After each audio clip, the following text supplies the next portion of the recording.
Bonsoir à tous, merci d'être venus. Nous avons 4 invités pour cette rencontre, ce débat. Dussent leur modestie respective en souffrir. Ils arrivent tous les 4 avec d'excellents livres, chacun dans son domaine, très différent, mais très complémentaires. Pour un sujet, vous avez vu le titre du débat, qui reprend le titre du livre de Françoise Sironi, Comment devient-on tortionnaire ? Comment devient-on tortionnaire ? Comment arrive-t-on à faire le pire à son semblable ? Comment vit-on avec ça ? Comment vivent les victimes ? Que se passe-t-il après ? Beaucoup de questions assez abyssales, et chacun des auteurs ici présents y répond et apporte un éclairage sur ces questions qui malheureusement restent d'actualité. Françoise Sironi, qui donc fait paraître à la découverte Comment devient-on tortionnaire, maître de conférences en psychologie clinique et pathologique à Paris 8, experte psychologue près la Cour d'appel de Paris, experte psychologue près la Cour pénale internationale de La Haye. Olivier Guèze, essayiste, romancier, journaliste, scénariste également. Son scénario pour le film Fritz Bauer a été primé en Allemagne, prix du meilleur scénario, qui écrit ce roman, entre guillemets, à la disparition de Joseph Mengele.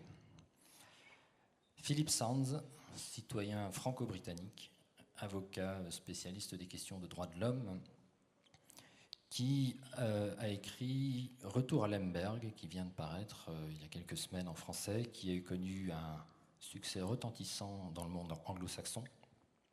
Un livre d'histoire, un livre d'enquête sur lui-même, sur ses racines familiales, et puis sur cette ville, donc Lemberg, ou Lviv, ou Lvov, cette ville qui a changé 8 fois de main entre 1914 et 1945, et qui est le point commun entre les 4 principaux personnages de ce livre, que sont son grand-père,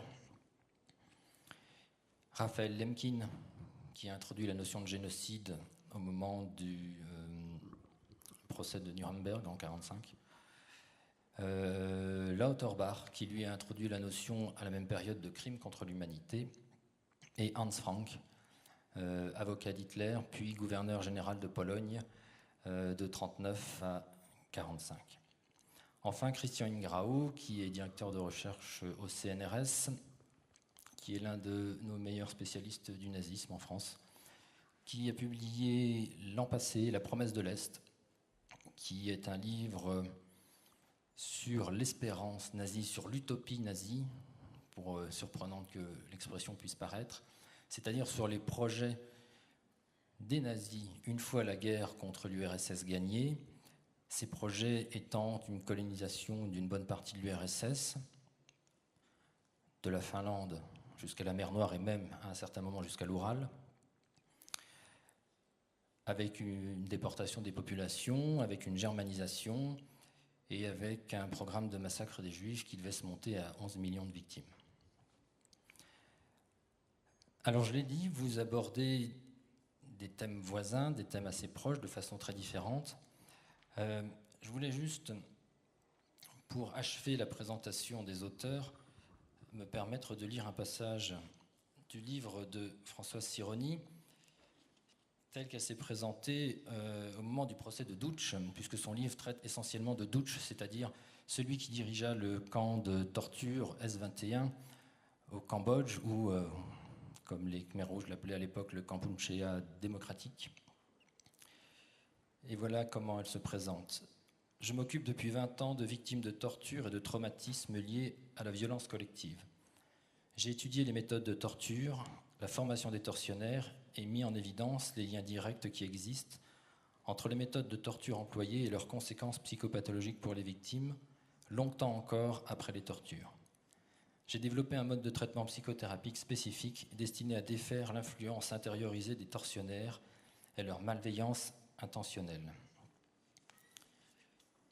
Alors il est commode pour ce genre de personnages de les faire passer pour fou ou malade, on verra que la frontière entre le normal et le pathologique est plus subtile qu'on peut le penser, et qu'il y a toujours une origine culturelle, politique, qui conduit à ces meurtres de masse.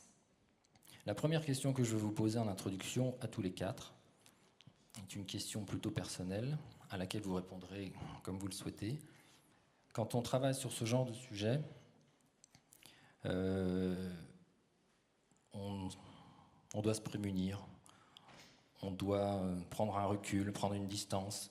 Quand on revient sur la trajectoire de sa famille, quand on découvre les origines familiales cachées ou ce que sa famille a pu traverser sans qu'on le sache, quand on fréquente ces individus, est-ce qu'on arrive à s'en prémunir ? Merci. Alors, il est un fait aussi que, comme je suis psychologue et psychothérapeute, donc ayant moi-même fait aussi une analyse, et je continue toujours à réfléchir à ce avec quoi je travaille, c'est-à-dire en psychothérapie ou dans une rencontre avec un auteur, avec une victime. Ce sont nos propres pensées. Nous sommes notre propre outil. On ne prescrit pas de médicaments. Quand on essaie de comprendre, ou en thérapie, de faire sortir ces personnes de la désempathie ou de la destructivité dans laquelle ils ont été. Alors en ce qui me concerne, c'est vrai que les choses ne sont pas très simples parce qu'il faut être empathique, c'est-à-dire essayer de comprendre la pensée de l'autre, ressentir ce qu'il a ressenti, ce qu'il a amené à faire ce qu'il a fait, mais sans jamais perdre notre propre centre de gravité. Il ne s'agit pas de s'identifier, et il s'agit d'être empathique avec quelqu'un qui est désempathique, qui lui a perdu toute capacité à penser les pensées des autres, se mettre à la place des autres pour faire ce qu'il a fait. Alors, je dirais que derrière un bourreau, un auteur, je vois toujours les victimes. C'est-à-dire, j'ai un regard double, et je sais très bien que si je suis là, c'est au nom de tous ceux qui ne sont pas revenus, c'est au nom de tous ceux qui n'ont plus la voix pour dire ce qui leur est arrivé. Donc, je fonctionne à deux niveaux dans ma tête. Il est vrai que parfois, en sortant de détention, j'ai l'impression d'avoir le cerveau retourné, surtout avec des personnes qui sont négationnistes, qui nient ce qu'ils ont fait. Donc, il y a des sensations physiques, il y a des maux de tête. Je parlerai beaucoup plus de la dimension psychosomatique. Mais en même temps, à côté de cela, je crois que ce qui est important, c'est d'aimer la vie et puis d'avoir toujours de l'espoir de se dire qu'il n'y a pas que la destructivité qui existe. Donc voilà. Et puis la dernière chose aussi, c'est qu'on parle beaucoup avec les co-experts. Lorsque j'ai fait l'expertise de Doutch, on n'est pas seul. Je crois que c'est important. Il y a le secret professionnel, mais c'est aussi très important de partager ce qu'on ressent, ce qu'on a vécu avec un entourage familial. Mais vraiment, l'idée, c'est de transmettre et de dire, comme Primo Levi, n'oubliez pas que cela fut. Non, ne l'oubliez jamais. Il commence son livre « Si c'est un homme comme ça ». Et moi, j'ai l'impression que je suis dans une transmission. D'autres personnes que moi, que nous tous, travailleront sur ces thématiques lourdes. Mais il y a un relais. Je me sens comme dans une transmission et cela me porte et m'aide à faire ce que je fais. Bonsoir. Moi, je n'avais pas l'habitude de travailler sur des méchants, entre guillemets. Mais quelque part, à un moment, dans l'itinéraire que j'ai commencé à emprunter il y a une dizaine d'années, le personnage de Mengele s'est présenté parce qu'il était à la confluence des choses, des thèmes qui m'intéressent depuis la moitié des années 2000, à savoir l'après 45, ou plutôt l'après 14-45. J'avais exploré les victimes en Allemagne dans un livre il y a une dizaine d'années qui s'appelait L'impossible retour, sur l'histoire des Juifs en Allemagne, pourquoi certains étaient restés, pourquoi certains étaient revenus, pourquoi certains sans lien avec l'Allemagne s'étaient installés là-bas. Et quelque part, je devais explorer l'autre versant de cette histoire, c'est-à-dire les criminels qui s'en étaient sortis, qu'est-ce qu'ils étaient devenus. Et cette fois, j'ai voulu vraiment m'intéresser à un cas particulier, à un cas emblématique, un cas presque mythique, qui est celui de Joseph Mengele. Et je savais, comme la plupart des gens, que Mengele s'en était sorti, qu'il était arrivé en Amérique du Sud avec bien d'autres nazis, et qu'il était mort relativement mystérieusement à la fin des années 70 sur une plage au Brésil. Et puis je connaissais toute la mythologie autour du personnage, propagée notamment par Simon Wiesenthal, mais pas seulement. Criminel surpuissant, insaisissable, laboratoire, jumeaux au Brésil, garde prétorienne d'Amazon au Paraguay, etc., etc. Mais avant de m'attaquer à Mengele, après Mengele, il a fallu monter sur le ring avec Mengele. Et au départ, ça a été très compliqué. Au départ, je lui ai tourné autour, en fait. J'ai d'abord voulu, j'ai lu sur les criminels, sur les sadiques, de manière comme me constituer une armure, en fait, avant de m'attaquer directement, encore une fois, à monter sur le ring. Et ces mois-là, où je me suis vraiment consacré à la biographie de Mengele ou à la médecine nazie, oui, il y a des moments, ça a été très compliqué. Il y a des moments, je me suis même dit que j'étais complètement fou de vouloir faire un livre sur Mengele, que ça n'avait aucun sens, que parce que c'est absolument vertigineux, ça va extrêmement loin. Et puis, à un moment, je suis devenu son marionnettiste. C'est-à-dire, j'ai compris comment j'allais raconter cette histoire, mais parce que son histoire est pitoyable et pathétique, sa chute est abyssale, en fait. Et que même s'il n'a pas été arrêté, même s'il n'a pas été jugé, les 20 dernières années de sa vie sont un véritable calvaire. Alors peut-être que je me suis raccroché à ça, mais quelque part, c'est comme si, au bout d'un moment, après 10 ans pour lui, vraiment littéralement de Dolce Vita en Argentine, là, la chute commence. Et quelque part, je lui passe une corde autour du cou, et au fur et à mesure, cette corde va se serrer, en fait. Et moi, ça m'a permis, à ce moment-là, je n'ai jamais éprouvé la moindre empathie pour cet homme, mais ça m'a permis à ce moment-là de raconter cette histoire-là et de devenir le marionnettiste et non pas être la marionnette. Parce que si par exemple vous tapez bêtement Mengele photographie sur Google, bon, il y a évidemment les photos en uniforme SS à Auschwitz, mais il y a des photos incroyables des années 60-70 où il se cache, il a une énorme moustache, il a un chapeau, il a le col de l'imperméable relevé, il a un regard terrible, vraiment terrible. Mais d'une noirceur, un regard malin comme ça. Et il a fallu, par ces biais dont je viens de parler, j'estime, je pense m'être vraiment protégé de cet homme-là. Merci Thierry et bonsoir à tous. Alors moi je suis prof de droit à l'Université de Londres et je suis aussi juriste, je suis avocat. Et depuis 30 ans, j'ai plaidé beaucoup d'affaires, crimes contre l'humanité, génocide. J'ai vu beaucoup de charniers, j'ai rencontré beaucoup de gens qui ont tué beaucoup d'autres gens. Alors, depuis 30 ans, j'ai une certaine expérience à intégrer ça dans mon travail et j'ai trouvé des moyens à maîtriser les complexités d'être dans ces situations. Mais l'aspect personnel et professionnel, personnel, intellectuel, qui est au centre de votre question, mais vraiment, a vraiment été catalysé dans une autre direction en 2010.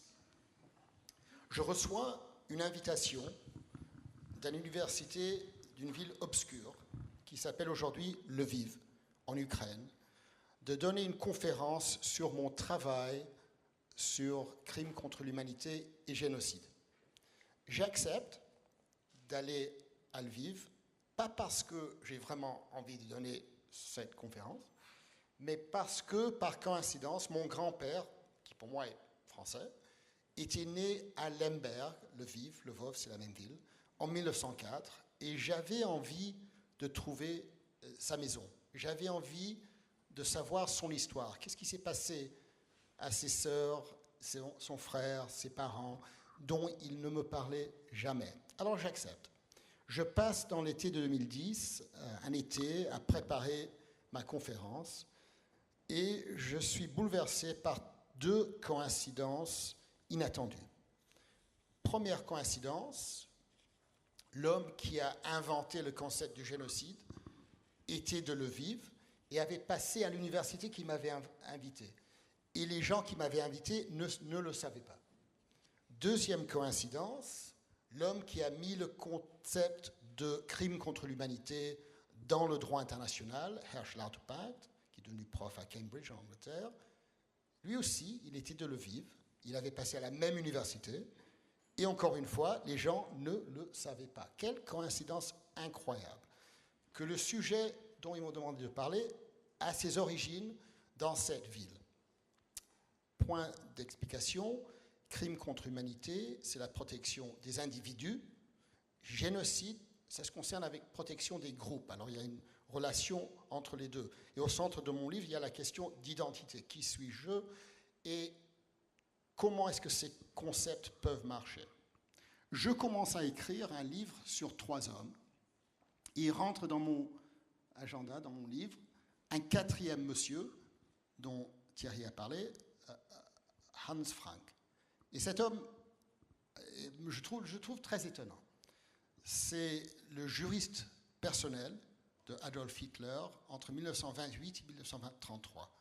Il est devenu après gouverneur de Pologne occupée. Et en 1945, quand il était attrapé, il a été emmené à Nuremberg. Dans le procès, il était le défendeur numéro 7. Mais c'est un homme d'une très grande culture. C'était un ami personnel de Richard Strauss. Il connaissait plein d'écrivains, très cultivés, jouait au piano. Revenant à notre thème, comment, je me suis posé la question, est-ce qu'un homme comme ça peut se trouver dans une situation où il est impliqué dans le meurtre de 4 millions de Polonais et de Juifs? C'est un nombre de personnes hallucinant. Comment est-ce que ça s'est passé? Pour moi, et j'ai lu très attentivement votre livre avec grand intérêt, je trouve les réponses dans les documents les plus précises. Et en fait, j'ai connu, on peut peut-être en parler un peu plus, le fils de Hans Frank, qui est devenu ami proche dans les 6 ans qui ont passé. Et Niklas m'a donné les lettres entre ses parents. Et pour vous donner un exemple à votre question ici, qu'est-ce qui m'a vraiment frappé au niveau personnel? Quand je lis la lettre de Hans Frank à sa femme en juillet 1942, 6 mois après la conférence de Wannsee, il dit « Ma chère Brigitta », en fait, ce qui s'est passé, c'est une histoire, il y a toujours les histoires personnelles dans tous ces aspects. Il s'est retrouvé avec une ancienne copine quand il était dans ses années 20, qui lui écrit, qui lui dit « Ah, j'ai perdu mon fils, il est parti sur le front de l'Est, est-ce que vous pouvez m'aider à trouver ?» Elle s'appelait Lily Grau. Frank se met en contact avec Lily Grau. Il tombe amoureuse d'elle encore une fois. Et il écrit cette lettre à sa femme, juste après. « Ma chère Brigitta, je dois vous dire que dans les mois qui vont venir, je vais être impliqué dans des crimes si terribles que ça sera mieux pour vous et pour les enfants si vous me donnez le divorce. » Alors, posons pour une minute ici, qu'est-ce qui se passe exactement?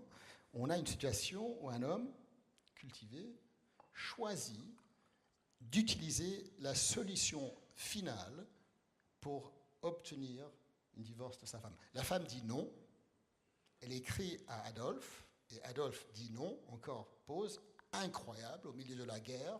On pense qu'il y a toutes ces grandes questions militaires, etc., qui se posent, et il y a cette correspondance tout à fait personnelle. Et revenons à la question, et on reviendra sûrement encore plus, pour moi, ce qui m'étonne le plus, c'est d'être présenté avec les individus. Je ne peux pas donner une grande théorie de comment est-ce qu'on peut répondre à cette question, mais j'ai eu 30 ans de préparation dans mon travail professionnel pour lire ces lettres et comprendre que pour chaque individu, il y a des explications d'une vaste complexité de comprendre comment est-ce qu'ils peuvent faire ce qu'ils ont fait. Et quand on rencontre le fils, une relation complexe et très difficile, je me trouve en face d'un homme où son père, qu'il a connu pendant plusieurs années, était l'homme qui avait tué la famille, non seulement de mon grand-père, mais de l'Artupact et de Lemkin. Comment est-ce que moi je me trouve en liaison avec lui? Après 6 ans, on est amis. Alors, on peut retourner à comment expliquer tout ça, mais ce sujet, je pense, n'admet pas de réponse simple aux questions posées. Bonjour. Après tout ce que vous venez d'entendre, c'est un peu difficile de prendre la parole. Moi, je vous dirais simplement que la première des choses et nous avons tous choisi de faire ça. On est consentant à ce qu'on est en train de faire. Et en effet, il y a des questions des affects extrêmement, ça peut être des sujets très effractifs, etc. Mais la première des choses qu'il faut dire, c'est qu'on a voulu le faire. Et on a voulu le faire pourquoi ? Parce que je suis persuadé qu'en travaillant sur ces sujets, en travaillant sur les questions de violence extrême, d'interaction entre bourreaux et victimes, on travaille un peu comme des physiciens sur un accélérateur de particules. Ça révèle tellement de choses sur les sociétés humaines et notamment les sociétés occidentales que ça nous attire un peu comme un aimant. Il y a une curiosité fondamentale à faire ça. Ça, c'est un premier élément de réponse. Et le deuxième élément de réponse, vous voyez bien la grande diversité à la fois des approches. Une psychologue, un juriste, un romancier, moi je suis historien, et on travaille tous avec des outils différents et avec des inconvénients différents. Deux d'entre eux, le juriste et la clinicienne, ont un accès à l'interaction entre les individus, à l'intersubjectivité. Ils travaillent avec des gens qui sont vivants. Moi, je travaille avec des archives.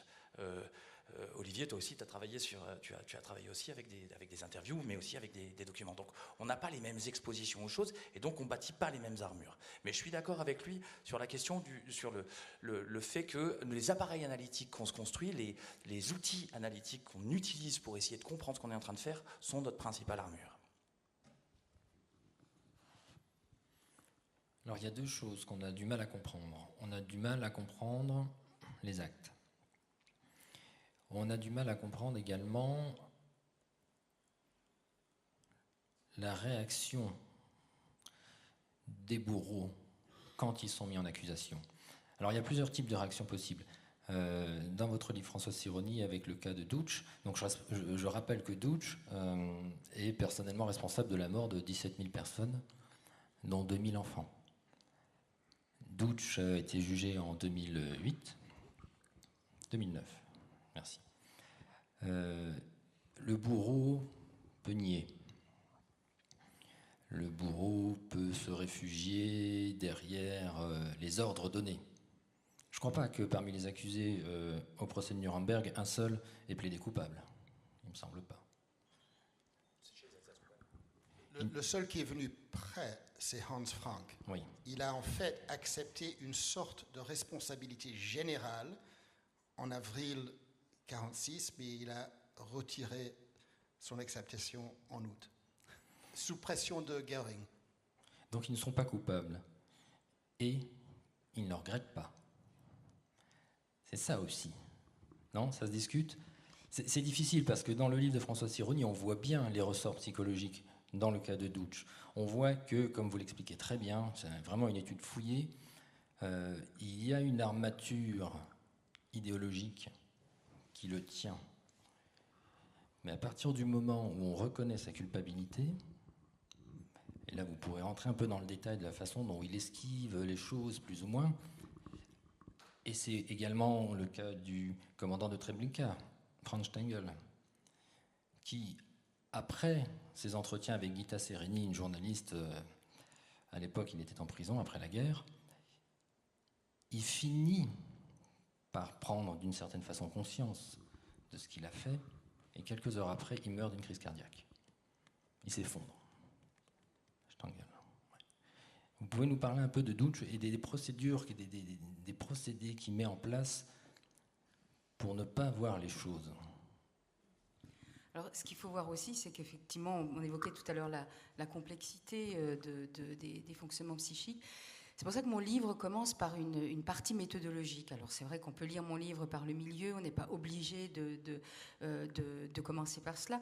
Et en même temps, je crois que il me semble assez vivant, parce que justement, il faut commencer par cela. Et c'est-à-dire comment on fait, comment est-ce que, lorsqu'on est placé dans une situation, on vous demande, le tribunal spécial Khmer Rouge vous demande, avec un co-expert cambodgien, d'essayer d'éclairer, d'essayer de comprendre, qui n'est absolument pas justifié, je tiens absolument à le dire, d'essayer de comprendre comment quelqu'un est devenu celui qu'il est devenu, ce tortionnaire en chef, responsable de la mort de 17 000 personnes ou autre. Donc, on n'a pas de réponse presse-bouton, hein, certainement pas. Ce qui importe, c'est effectivement d'essayer de parcourir avec la personne son propre parcours de vie, essayer de déconstruire justement sa vie, ses motivations, en étant aussi, bien évidemment, quand on est psychologue, on est aussi attentif aux questions de manipulation, etc. Mais là, ce n'était pas du tout le cas avec Dutch.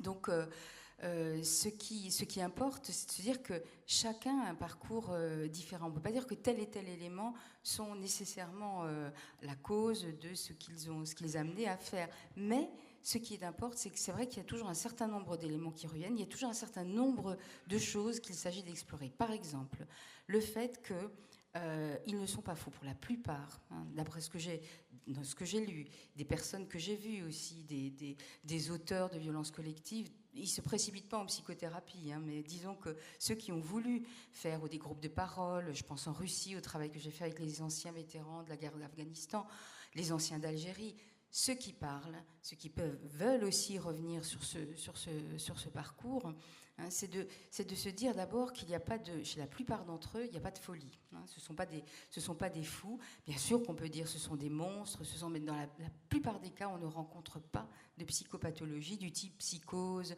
névrose ou perversion. Il y a de la perversité, assurément, dans ce qu'ils ont fait, mais on ne les choisit pas, ils ne sont pas recrutés pour ces critères-là, bien au contraire. Et là, je parle aussi sous la responsabilité des collègues qui connaissent mieux l'Allemagne, mais je sais aussi que les nazis faisaient très attention à ne pas recruter des personnes qui étaient trop sadiques, parce qu'il faut pouvoir les contrôler. Dutch aussi, hein, lui-même. Lui, ce qui est frappant chez lui, c'est ce besoin de reconnaissance, plus que de l'obéissance. Vous voyez, ça aussi, quand on pense aux travaux qui ont été faits sur l'obéissance à l'autorité, je pense à Milgram, moi j'ai trouvé en tout cas, pas uniquement chez Dutch, mais que chez beaucoup de ces auteurs de crimes contre l'humanité avérés, hein, il y a un besoin important de reconnaissance, d'où découle ensuite l'obéissance. Alors, on explore un peu les différentes choses. On explore l'histoire individuelle. On essaie de voir où est-ce qu'il y a eu des failles, où est-ce qu'il y a eu des blessures, où est-ce qu'il y a eu des traumatismes. Parce qu'effectivement, c'est vrai que ces éléments jouent. Ils peuvent être dormants, on peut vivre avec, on peut les surmonter. Mais à un moment donné, lorsqu'il s'agira de passer à l'acte ou alors d'être dans ce type de situation, on devient un auteur de ce type de crime. Eh bien, on voit comment, quand on analyse après coup, comment ces éléments-là jouent. Ils ne jouent pas tout seuls. Ils jouent articulés avec l'histoire collective. Et les régimes, vous l'avez dit tout à l'heure, j'ai étudié aussi dans les méthodes, la manière qu'on a de former des tortionnaires. D'abord, la situation, hein, peut aussi amener quelqu'un, on est dans un type de situation, on est obligé de commettre tel et tel type d'acte.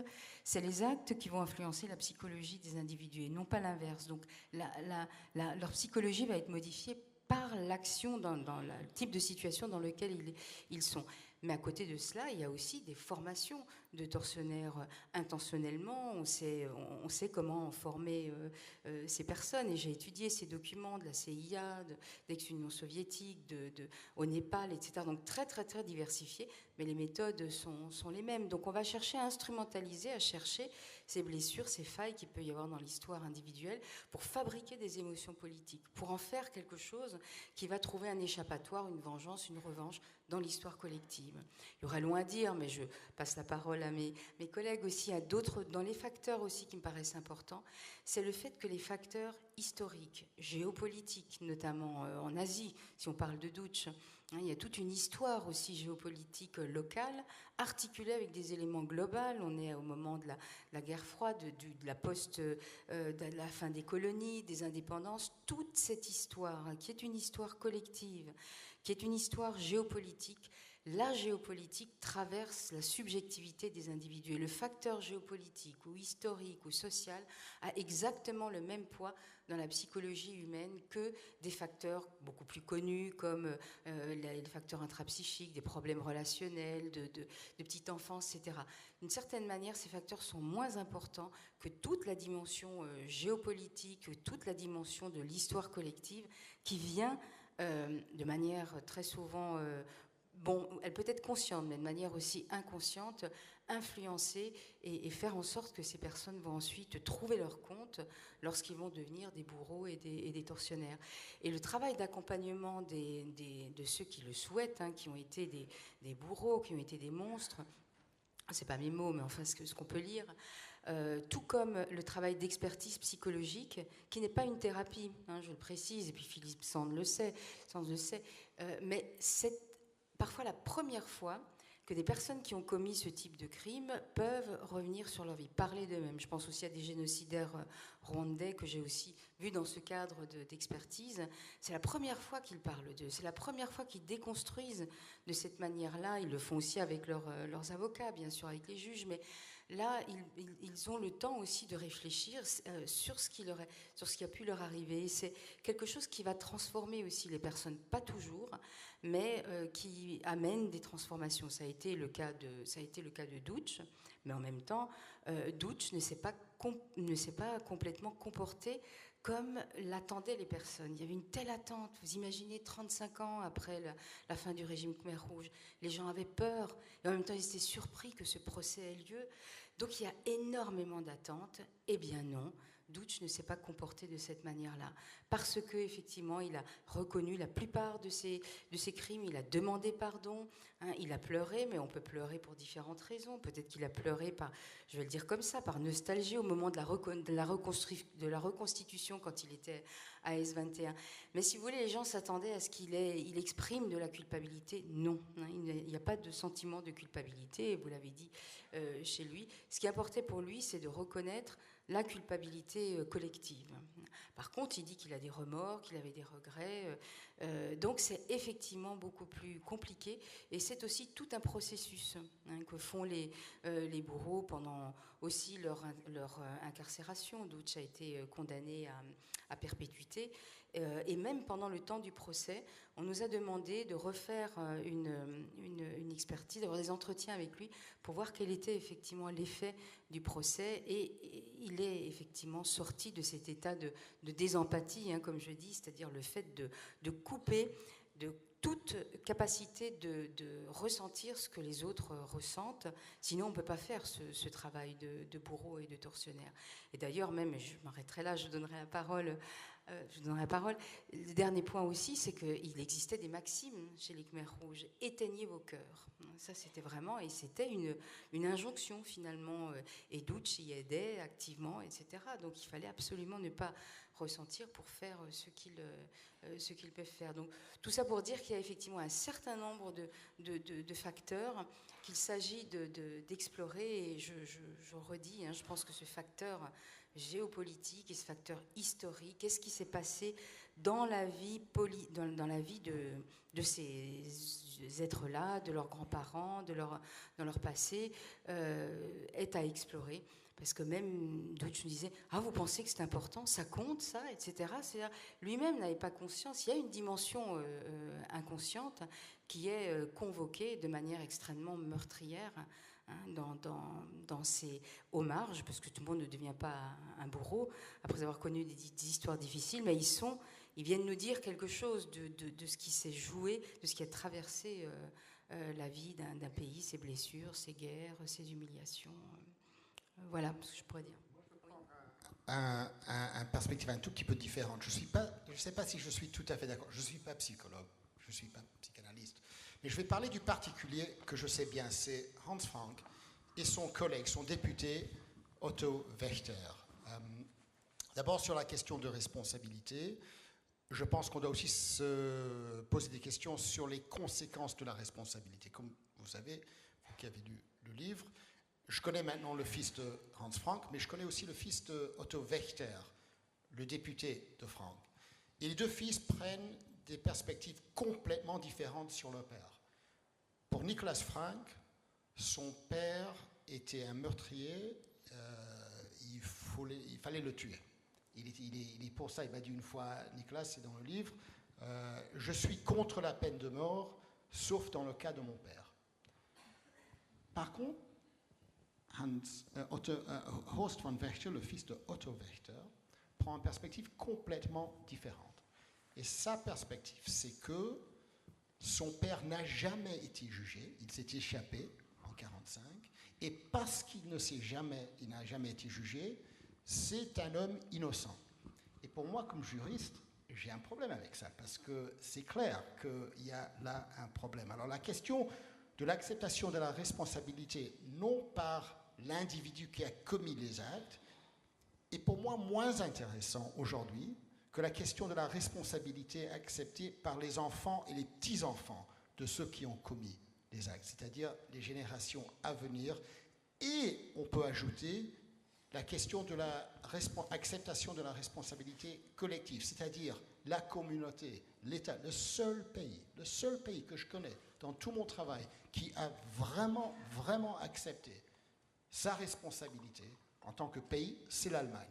La France ne l'a pas fait, le Royaume-Uni ne l'a pas fait, et il y a dans tous ces aspects, je pense, un domaine à ajouter. Mais je vais revenir aux points qui ont été faits. C'est tout à fait vrai.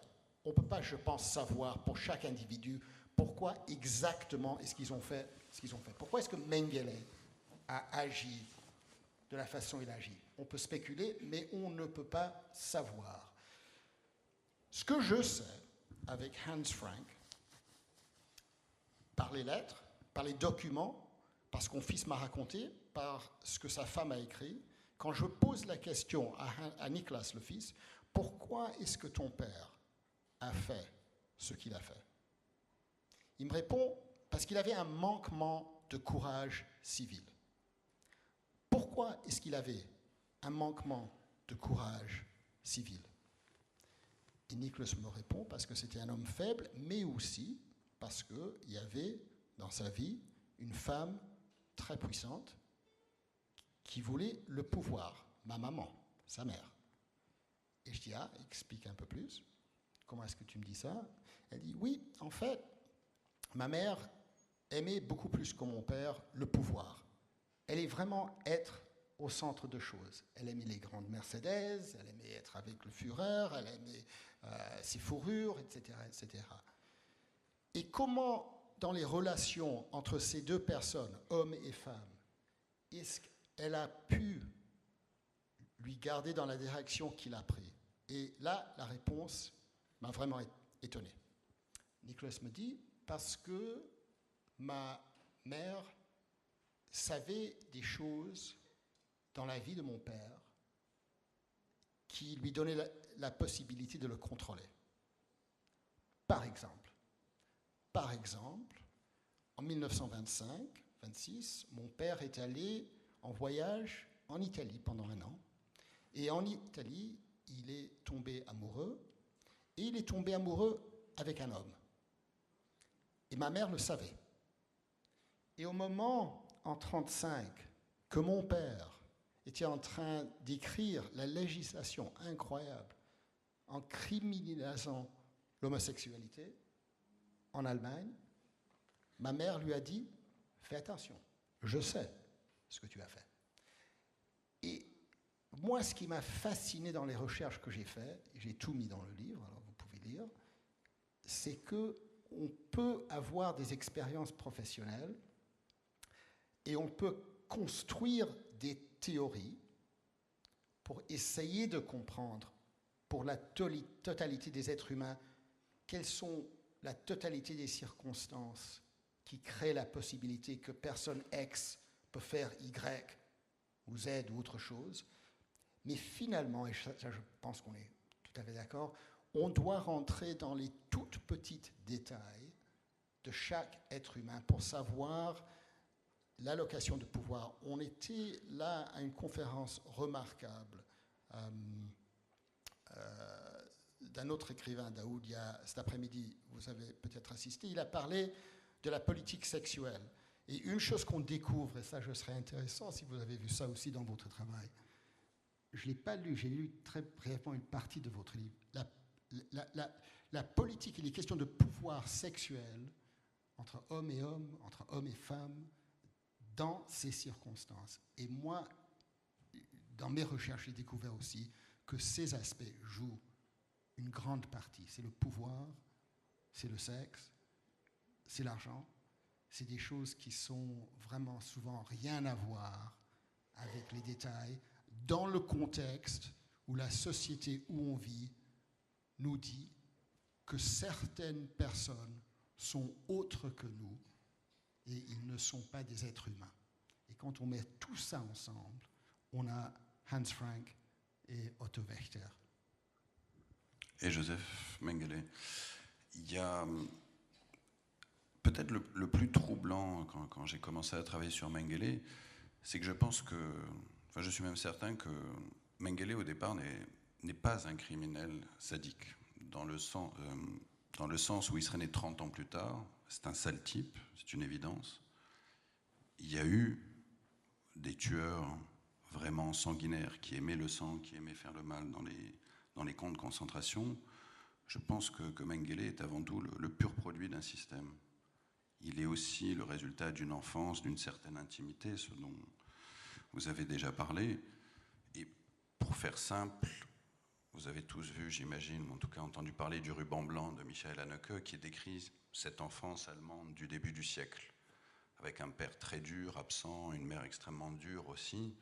Mais c'est pas pour ça qu'on devient un criminel contre l'humanité comme Mengele.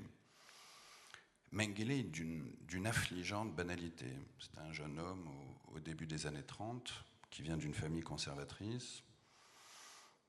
Ce sont des bourgeois qui s'enrichissent. Le père a monté une entreprise de machines agricoles qui fait déjà fortune dans les années 30 et qui, par opportunisme, le père va devenir nazi et qui va vraiment devenir une multinationale après-guerre. Mais ce Joseph Mengele, au départ, est un conservateur. C'est-à-dire qu'il ne se précipite pas chez les nazis à la fin des années 20 ou au début des années 30, lorsqu'il sort de l'adolescence, lorsqu'il a 20 ans. Il va attendre 37, 38, parce qu'en fait, c'est un homme qui a le cœur éteint, comme vous l'avez dit, mais qui est surtout un ambitieux et d'un cynisme absolu. Et donc, il comprend, comme tous les jeunes gens de sa génération qui sont ambitieux, que s'ils veulent réussir, il faut entrer dans le parti et ensuite entrer dans la SS. Et ce qui est aussi extrêmement frappant, et là je suis d'accord avec ce que vous avez dit sur le contexte, il faut se souvenir de ce qu'ont été les années 30 en Allemagne, pour cette génération qui est née dans les années 1910. C'est incroyablement grisant. C'est une nouvelle génération qui arrive au pouvoir. La plupart des hiérarques nazis sont nés à la toute fin du 19e siècle et au début des années 1900. C'est-à-dire, ce sont des gens qui sont extrêmement jeunes à ce moment-là. Ils ont 35 ans, 40 ans. Bon, Hitler est un tout petit peu plus vieux, mais pour la plupart, tous les cadres sont extrêmement jeunes. Et tous ces jeunes gens vont décider de totalement changer de système. Mais ils vont surtout changer de valeur, en fait. Et ce sont des jeunes gens qui ont grandi très souvent avec l'absence du père pendant la Première Guerre mondiale, qui n'ont pas de modèle référent, en fait. Et ça, c'est quelque chose d'extrêmement frappant. Et ces jeunes gens, si on prend le cas de Mengele, donc, qui fait des études d'anthropologie et surtout des études de médecine, vont inventer une nouvelle médecine. Il ne s'agit plus de soigner l'individu, il s'agit de soigner le peuple. La communauté du peuple, la Volksgemeinschaft. À partir du moment où vous établissez de nouvelles normes à valider par un système législatif, toutes les autorités, si vous êtes cynique et si vous êtes ambitieux, vous entrez dans ce système de plein pied. Et Mengele est le pur produit de ça. C'est-à-dire qu'il n'a aucune empathie pour le genre humain, d'autant que le système l'encourage finalement à franchir des choses qui nous paraissent innommables aujourd'hui. Mais il faut quand même comprendre que Mengele est envoyé à Auschwitz par son directeur de thèse. C'est un professeur de médecine qui lui dit, voilà, c'est la chance de ta vie, on est en 1943, tu vas pouvoir avoir accès au plus grand laboratoire du monde. Tous les autres médecins, en fait, ou les scientifiques travaillent sur des souris, sur des lapins, sur des rats, mais toi, tu vas pouvoir travailler sur des hommes. Et tous ces hommes sont à ta disposition. Parce que le système l'autorise et l'encourage, parce que les valeurs ont totalement changé.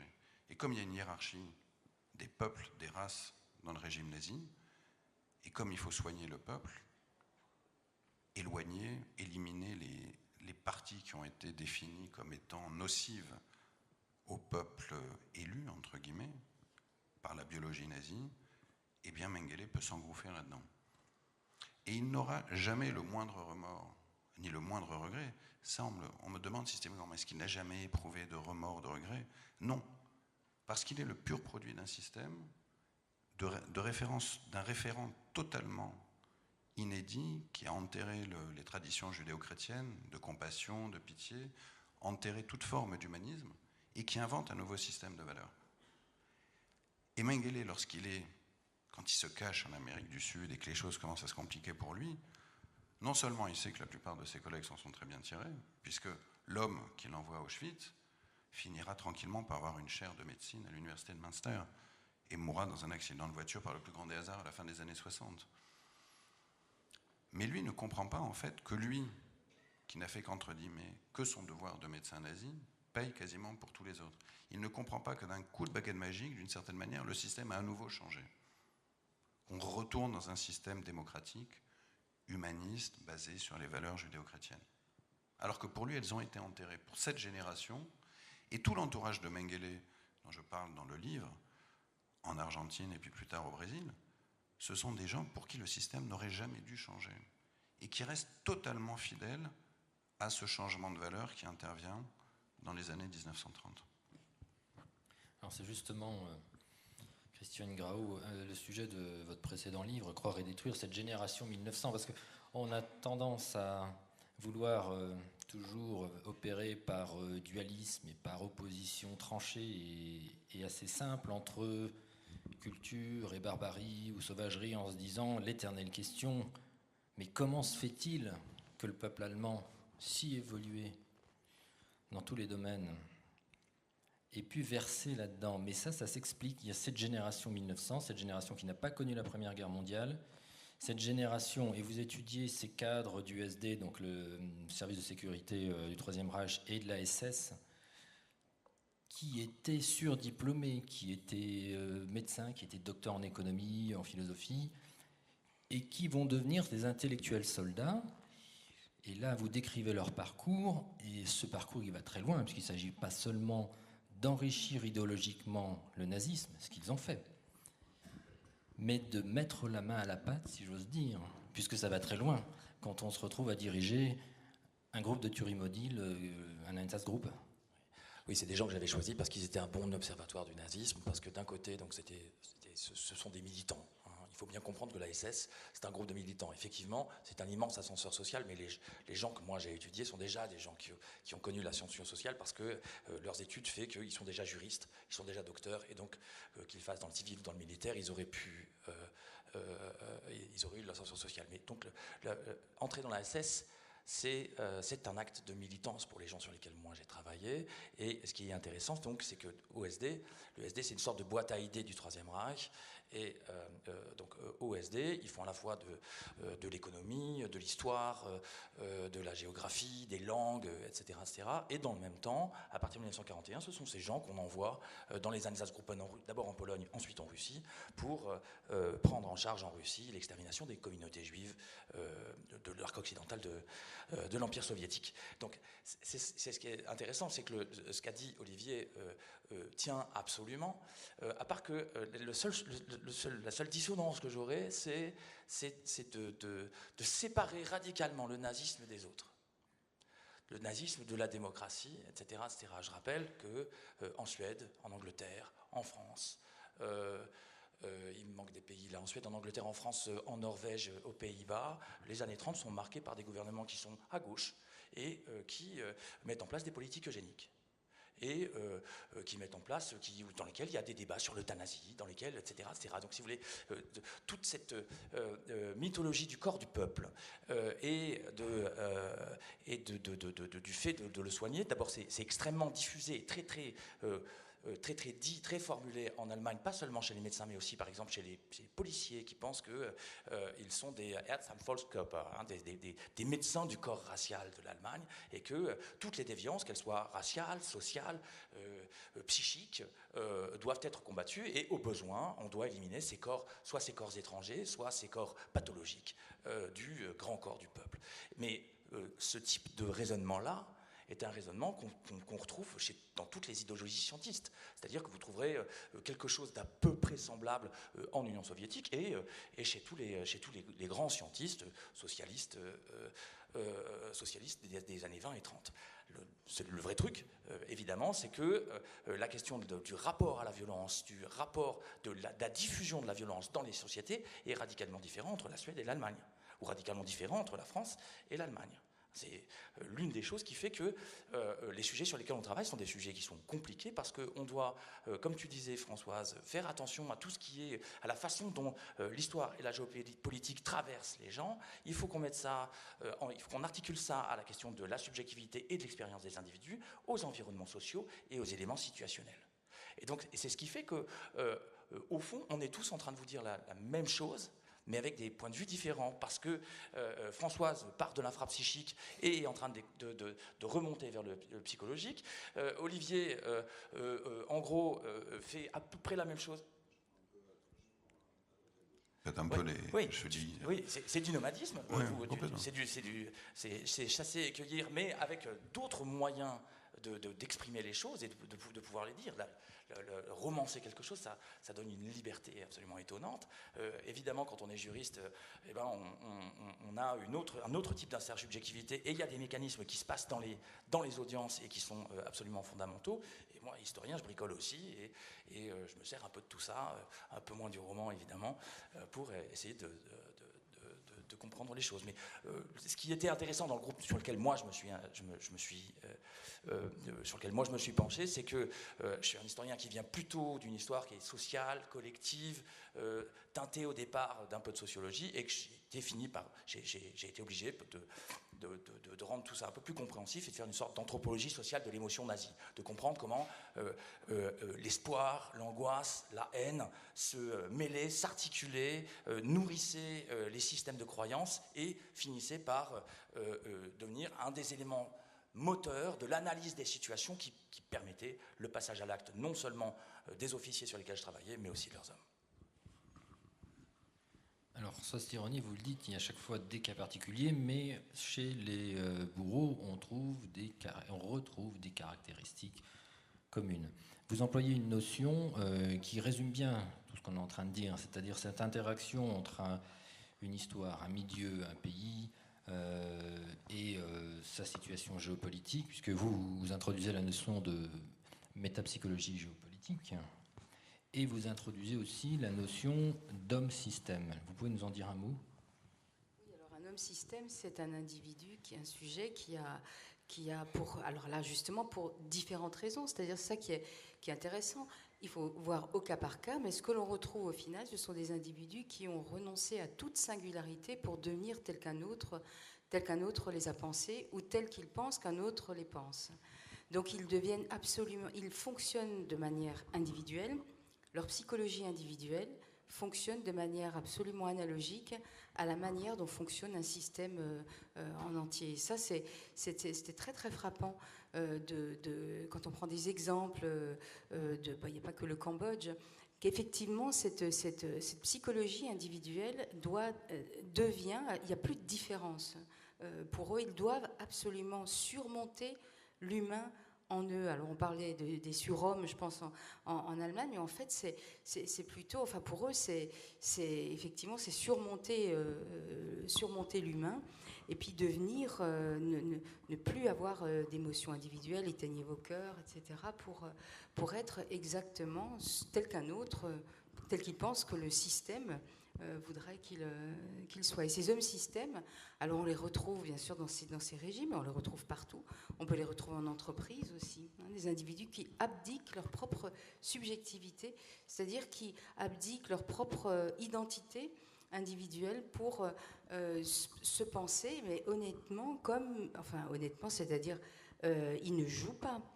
D'une certaine manière, on dit qu'ils performent cette identité collective, c'est-à-dire on n'est pas entre conscient ou inconscient. Là aussi, c'est nouveau. Ce qui est intéressant, c'est de prendre en compte aussi ce qui se joue à la fois au niveau conscient et inconscient. Ils ne sont pas entièrement inconscients et pas entièrement conscients quand on performe. C'est-à-dire il y a aussi ce désir. Ils veulent se comporter comme ça et ils sont acteurs là-dedans. mais moyennant quoi ils se simplifient. Donc ils simplifient leur psychologie individuelle. On sait qu'on vit nous sommes tous multiples, au niveau individuel comme au niveau collectif. Il y a de la multiplicité, on parlait de démocratie, on parlait de diversité.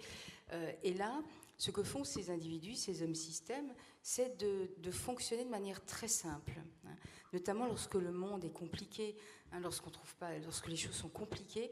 Eh bien voilà, il y a des propositions comme ça qui sont fournies de simplifier la vie. Et ça, c'est extrêmement soulageant et rassurant. Alors on va fonctionner dans le binarisme, le bien, le mal, le bon, le mauvais. Tout est simplifié. Et du coup, ça leur va, ça leur convient, parce que c'est plus compliqué que de faire avec ce que j'appelle cette multiplicité en soi, c'est-à-dire que l'on peut vivre avec des choses très, très contradictoires. Parfois, quand on arrive à unifier ces différentes parties de soi, ça ne veut pas dire qu'on est schizophrène, mais ça veut dire qu'effectivement, il y a des contradictions, des choses compliquées, et là, on apporte des solutions de simplicité. Donc, il faut toujours se méfier de cela, c'est-à-dire de ce risque que l'on peut avoir d'être happé par des propositions qui sont très simples, qui peuvent avoir... Les propositions peuvent être de type religieux, comme elles peuvent être de type politique, comme elles peuvent être de différentes natures, de systèmes aussi, de systèmes, comment on appelle, des théories économiques aussi. Mais il faut s'en méfier, parce que les mécanismes, après, sont effectivement toujours les mêmes. Donc voilà, ces hommes systèmes, on les retrouve... à différents endroits et pas que dans des systèmes totalitaires. Alors on trouve un point commun à Dutsch et Hans Frank. C'est effectivement alors Dutsch finit par échapper à la justice pendant un certain nombre d'années. Et puis il se cache, et puis il change d'identité. Là aussi, il y a toute une analyse sur le changement de nom. Et puis il se convertit au christianisme. Et on retrouve la même chose chez Hans Frank, qui, une fois à Nuremberg, change de système. Alors, c'est un peu complexe ça, mais on a l'impression qu'effectivement, il y a besoin de cette armature idéologique ou intellectuelle pour les soutenir. Je pense que Dutsch n'était pas un ami personnel de Richard Strauss, quand même.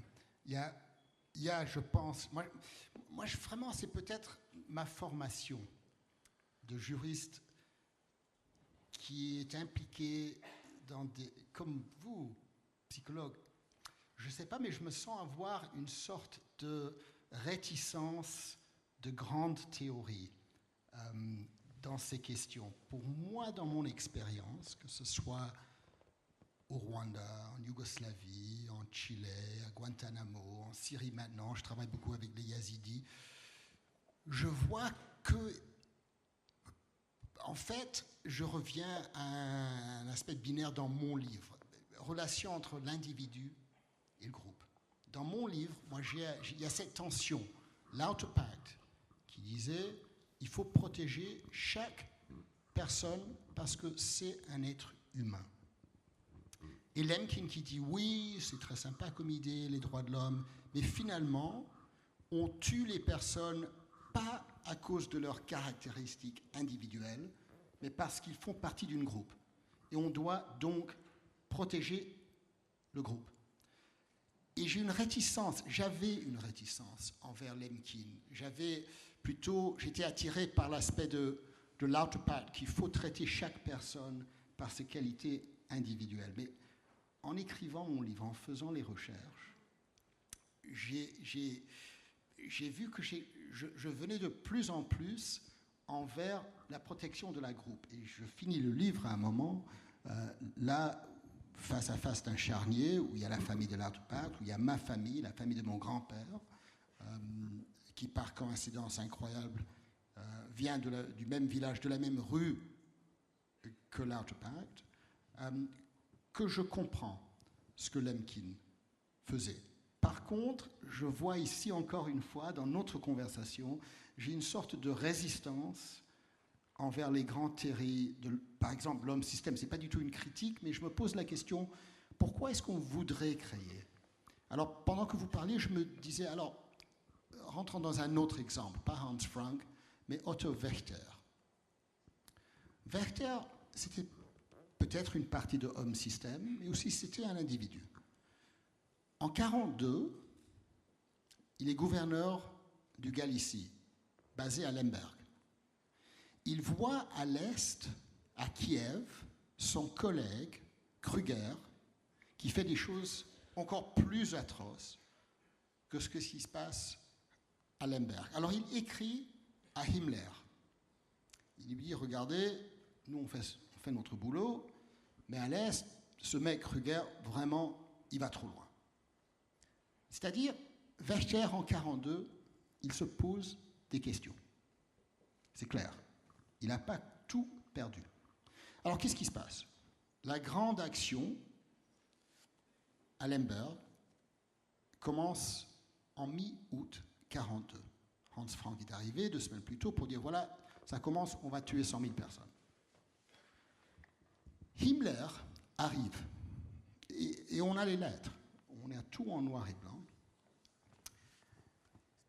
Et il a un rendez-vous, Himmler, Wächter, Globotchnik, qui est celui qui a créé les camps de Belzec, Treblinka, Sobibor, et Katzmann, le chef de l'SS à Lemberg.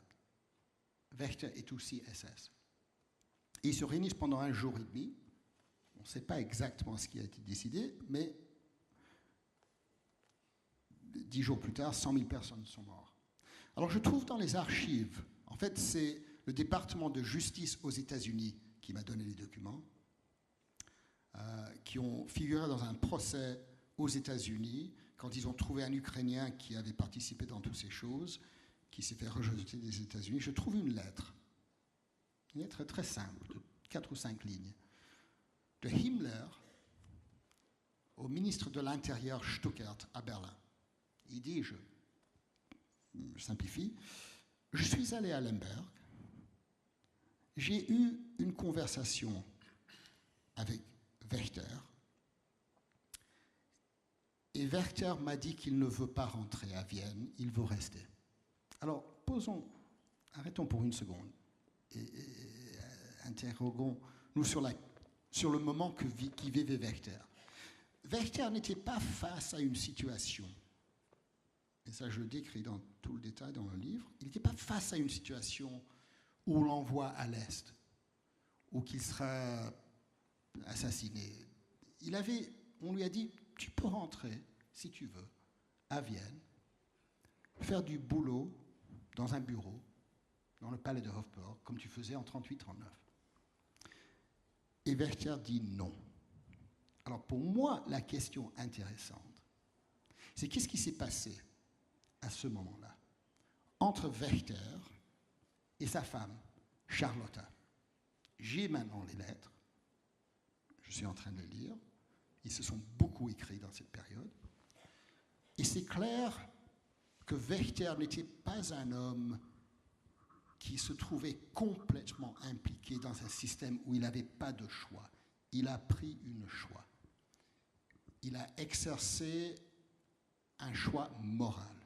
Il savait exactement ce qui se passait, il savait exactement ce qu'il faisait, et il a décidé par sa propre logique de continuer dans cette discussion. Bon, c'est pour les psychologues, les psychanalystes, de savoir, avec tous les faits, qu'est-ce qui lui motivait vraiment. Mais pour moi, en regardant la totalité des documents que j'ai vus, et j'ai lus, et j'ai écrit dans ces histoires que je raconte, c'est pas un homme qui a été complètement pris par le système. C'est un homme, c'est pas je suis vraiment contre l'idée de Hannah Arendt. C'est pas la banalité du mal. C'est vraiment pas. C'est des êtres humains d'une grande intelligence, d'une grande culture, Eichmann aussi, qui ont pris des décisions morales. Ils sont arrivés, comme on dit en anglais, at a fork in the road. On peut aller à droite, on peut aller à gauche, et il a décidé de faire ce qu'il a fait. Et ça, pour moi, ça nous met dans un système très problématique, parce que ça me fait poser la question, quand je parle avec mes étudiants, moi, si j'étais dans cette situation, dans le contexte de l'après-1919, qu'est-ce que j'aurais fait? Bon, j'aimerais bien dire que je ferais quelque chose de différent de Wächter, mais est-ce que je le sais vraiment dans le contexte qu'on a discuté, si j'irais dans une direction différente, je ne peux pas le dire à 100% que j'irai dans une direction différente, parce que je ne peux pas imaginer, je n'ai pas la capacité d'imaginer tous les éléments qui ont joué pour emmener cet homme à ce moment-là, le 18 août 1942. Et c'est un peu pour ça que j'ai du mal, avec les grandes théories, d'expliquer pourquoi un homme comme Wächter a fait ce qu'il a fait. Mais je reconnais que c'est des choses d'une complexité où des gens raisonnables peuvent tout à fait avoir des perspectives différentes sur ces questions. C'est pas une théorie, hein, je voulais dire quand je parlais de Dome System, c'est aussi parce que c'est plutôt, on est obligé on nous demande aussi, je suis psychologue clinicienne, je suis aussi chercheuse, c'est-à-dire on invente, comme disait Gilles Deleuze, des concepts qui permettent justement d'expliquer quelque chose que l'on retrouve non pas tout le temps, c'est pas une théorie. Une théorie, c'est une boîte à outils. Moi, je suis complètement d'accord. Encore une fois, je cite ce philosophe Gilles Deleuze qui m'aide beaucoup plus que des psychanalystes et des psychologues, etc. Quand il dit une boîte à outils, c'est exactement comme une théorie, c'est une boîte à outils. Elle sert, tant mieux. Si elle ne sert pas, on en fait d'autres. Donc pour moi, les théories, c'est quand même beaucoup plus quelque chose de partiel qui permet momentanément et qui ensuite peut ne plus servir, mais qui peut peut-être servir à comprendre quelque chose de ces hommes, et notamment de ces hommes comme Deutsch. Ce n'est pas tout le monde ne fonctionne pas comme ça, mais de ces hommes qui, par exemple, ont aussi très tôt, là aussi, hein, dans sa vie, on n'a pas parlé de sa vie individuelle, mais il avait très tôt renoncé à avoir une identité personnelle. Ce n'est pas venu quand il est devenu Khmer Rouge. Là, il faut suivre la trace. On ne devient pas tortionnaire. Enfin, on ne naît pas tortionnaire, on le devient, et c'est là où on suit la trace. Et il y a effectivement des éléments comme ça qui font que plus tard, comme vous disiez, il lui faut un système. Il a changé. Il n'a pas d'identité à lui. Donc, il est plus Khmer Rouge, il peut le rester, etc. C'est pas la question. Il choisit de se convertir. Et pourquoi? On a demandé pourquoi cette conversion au christianisme. Lui, c'était très simple. Il a dit, mais c'est parce que, regardez la Pologne, c'est parce que le christianisme a gagné. Il a gagné contre un autre système qui était a gagné contre le communisme, nous disait-il. Donc là aussi, c'était pas par conviction, il n'est pas devenu religieux. Effectivement, il a été converti par les néo-évangélistes américains, mais c'était parce qu'on est toujours du côté du plus fort. C'est les chrétiens qui ont gagné avec la Pologne, ils expliquaient les Wałęsa, etc. Donc c'est pas une théorie générale, c'est une possibilité parmi d'autres, hein, de comprendre comment on devient tortionnaire. Mais c'est pas une théorie. Okay, c'est pas totalitaire. Juste sur le catholicisme, Wächter a commencé sa vie catholique. Il est né catholique. En 1937, parce qu'il est dans le SS, et ça vous connaissez très bien, il a dû renoncer dans un document, on a le document, il renonce qu'il est catholique. 12 ans plus tard, il se trouve au Vatican. Il s'est échappé, il veut partir, comme Mengele, en Argentine.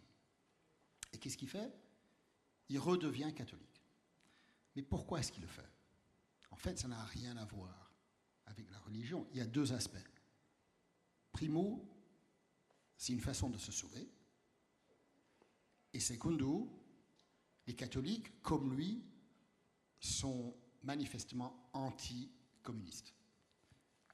Et ça, il faut aussi mettre. Personne n'a mentionné tout ça, ce qui s'est passé en Russie en 1917. Ça jouait avec Mengele aussi, je suppose. Il était très conservateur. Peut-être vous pouvez en dire plus. Ça jouait aussi un rôle absolument énorme dans toutes ces histoires.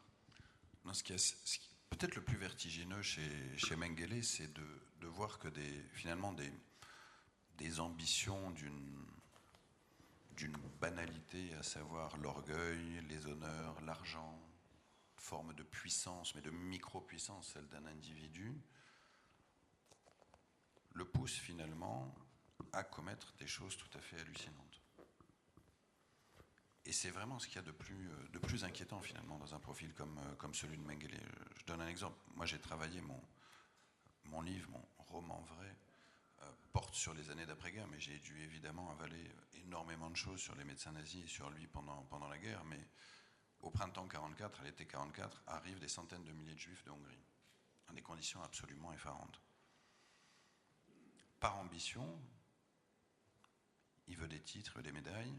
lui, rêve d'avoir une chaire universitaire après la guerre. C'est bête et méchant. C'est un petit Mengele. Mengele est un médecin parmi des centaines de médecins, de biologistes ayant sévi dans les camps de concentration. C'est même pas, on dit toujours le médecin-chef, le mal absolu. Non, c'est un médecin parmi des centaines de médecins. Et donc, par rapport à ses collègues, eh ben, il faut qu'il soit le plus présent sur la rampe pour trier. Mais on est comme dans une entreprise.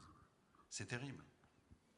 C'est terrible parce que cet homme qui, quelque part, vous avez raison tous les deux, est un homme système, c'est-à-dire qu'il se construit dans un système et le système l'autorise finalement à faire des choses tout à fait hallucinantes.